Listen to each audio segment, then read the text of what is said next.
the joys in my life, besides standing in front of the camera and mugging endlessly.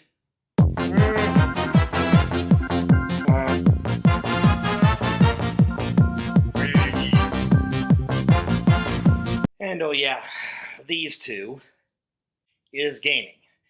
And after a serious rut of a couple decades, kind of like my sex life, in the arms of the angel, I now find myself gaming weekly.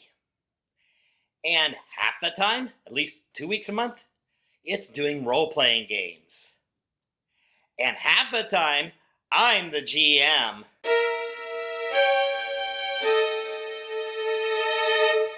So today we're going to talk about my journey from my first gaming days in utter insanity to the heights of GM godhood.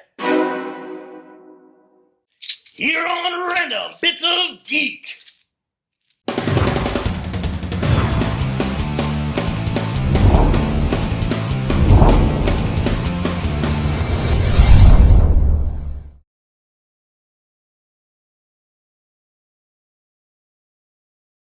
It was back in 1990, and I had this friend Lars. You might know him, because he shows up here and annoys us on occasion. Of all the games he could have drugged me into, he found a Star Trek game, which wasn't quite sane. Let's just go with the short list of insanity.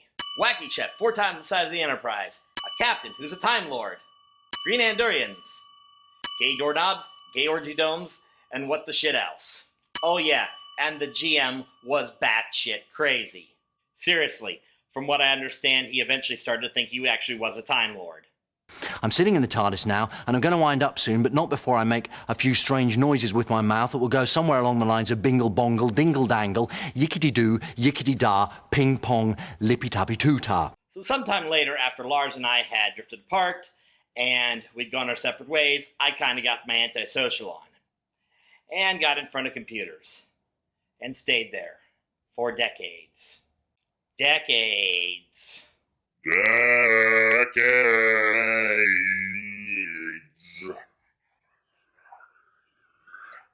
So fast forward 20 years.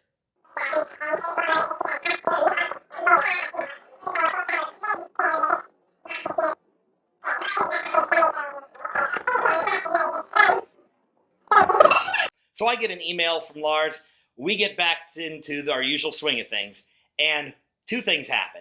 First of all, he introduced me to a little movie called Gamers, Darkness Rising. It changed everything. Everyone! The other thing is we got role-playing again, with him as the GM playing Shadowrun, which would be more exciting if we had more than one person. Although on the plus side, my character had some major development in her first mission and became really a different character. And that was awesome. Don't forget also what was missing from that stupid whack job whack track. But I like the old track best because it made me have my breasts. Wait a minute, that's wrong. The other development in my life was kids. You know, those aforementioned wankers. One of those, thankfully, did turn out to be somewhat of a gamer.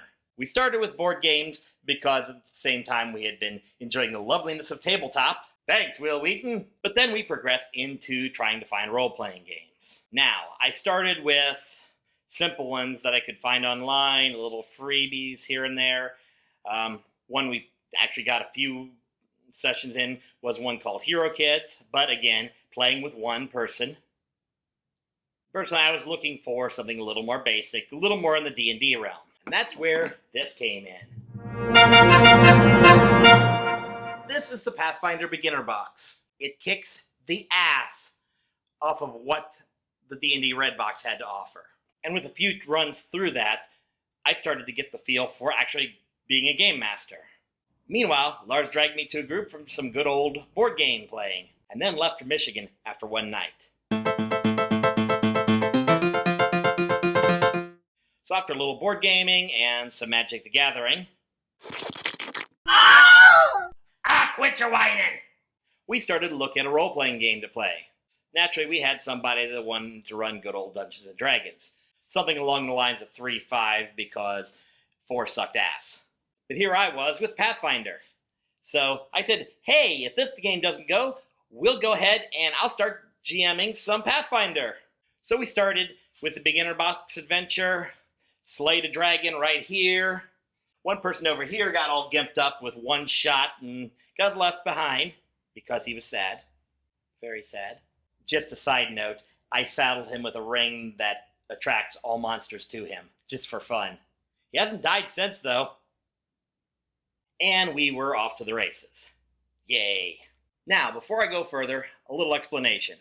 Pathfinder was birthed out of the open game license of D&D 3.5, because the aforementioned D&D 4 sucked ass. Here is a picture of that process.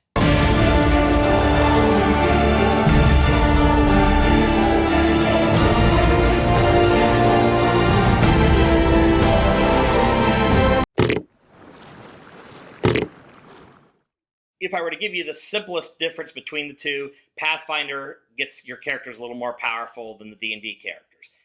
And otherwise the monsters and the settings and things like that are fairly compatible across between 3.5 and Pathfinder. So we were off to the races playing Pathfinder and D&D. Now, that brings us to what being a GM really entails. Now, according to Pathfinder, a GM is responsible for storytelling. First and foremost, Game Master is a storyteller, which, if you're a writer like me, involves writing pages and pages and pages of shit. An entertainer, a judge, You betray the law! and a complete dick. Law! An inventor, which comes back to the whole storytelling thing and writing pages and pages and pages and pages and pages, and a player.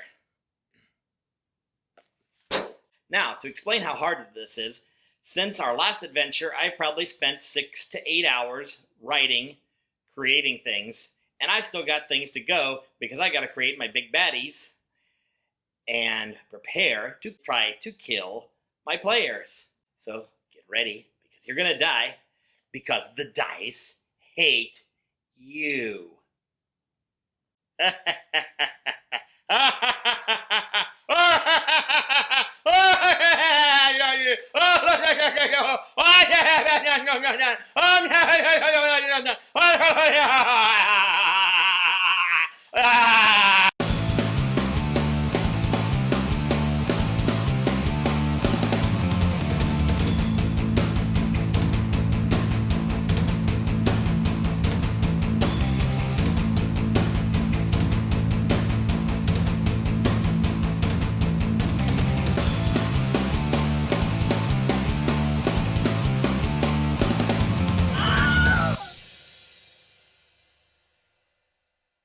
One, two, three.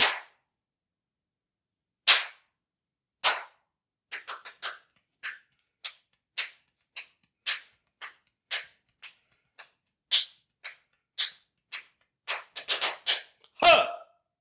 Gotta shit in my pants, gotta shit in my pants, ain't got no fucking chance, gotta shit in my pants. Yes, sirree, Bob, slob on my knob, come on, baby, give me a blob.